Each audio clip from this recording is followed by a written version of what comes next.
अस्सलाम वालेकुम दोस्तों, जोली अजीम हाजिर है फिर नई एक वीडियो के साथ। दोस्तों जो मेरा जोली अजीम का फूड टिप्स का सेक्शन है, जिसके अंदर मुख्तलिफ किस्म के मैं आपको फूड के हवाले से टिप्स बताता हूँ, टिप्स बताता हूँ। तो दोस्तों आज मैं आप लोगों को गोश्त की स्मेल को दूर करने का आसान तरीन तरीका बताऊंगा और आप किन किन चीज़ों के साथ गोश्त की स्मेल को दूर कर सकते हैं। दोस्तों जैसा कि आपको पता है, बड़ी ईद आने वाली है, तो कुर्बानी का गोश्त जब हमारे घर में आता है तो जब भी हम पकाते हैं स्पेशली उसका जो टेस्ट भी अलग होता है। जब हम रूटीन में बाजार से लेकर आते हैं गोश्त, उससे जायका उसका अलग होता है।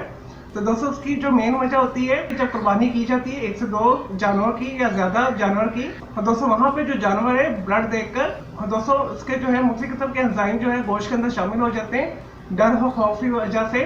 तो दोस्तों जब आप वो वाला गोश्त पकाते हैं तो उसमें से एक मखसूस स्मेल आती है, जितना मर्जी से पका लें उसकी स्मेल दूर नहीं होती।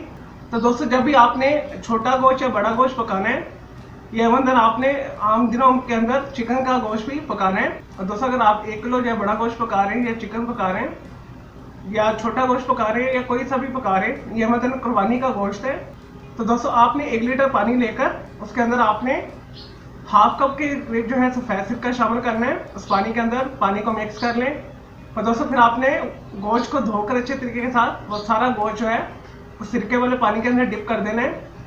आधे घंटे से 1 घंटे तक आपने इसे रखना है उस पानी के अंदर। उसके बाद आपने इसे फिल्टर आउट कर लेना है, और दोस्तों इसके अंदर जितनी भी स्मेल होगी वो दूर हो जाएगी। जितने भी एंजाइम है, हार्मोन्स है जिसकी वजह से स्मेल उसमें से आ रही होती है, वो सारी दूर हो जाएगी, और ब्लड जो उसके अंदर है वो सारा निकल जाएगा।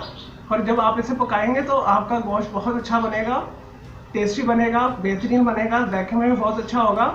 मखसूस जो कुर्बानी के गोश्त की एक स्मेल आती है वो भी नहीं आएगी। तो आप इसे छोटे गोश्त के लिए भी इस्तेमाल कर सकते हैं, बड़े गोश्त के लिए भी इस्तेमाल कर सकते हैं, और आप इसे चिकन के गोश्त के लिए भी इस्तेमाल कर सकते हैं इस रेमेडी को, इस टिप को। और दोस्तों इसे करना भी बहुत आसान है।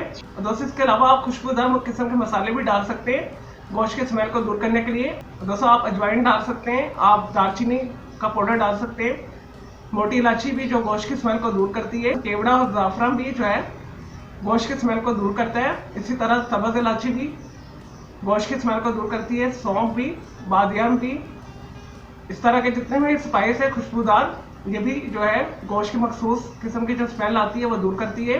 और दोस्तों जब भी आप इज्तिमाई कुर्बानी करते हैं या एक से ज़्यादा जो है जानवरों की कुर्बानी इकट्ठी करते हैं, तो उन्हें प्लीज़ अलग अलग जो है, और दोस्तों एक सेक्शन बना लें जहाँ पे सिर्फ कुर्बानी हो, ठीक है, दूसरे सेक्शन के अंदर दूसरी कुर्बानी हो।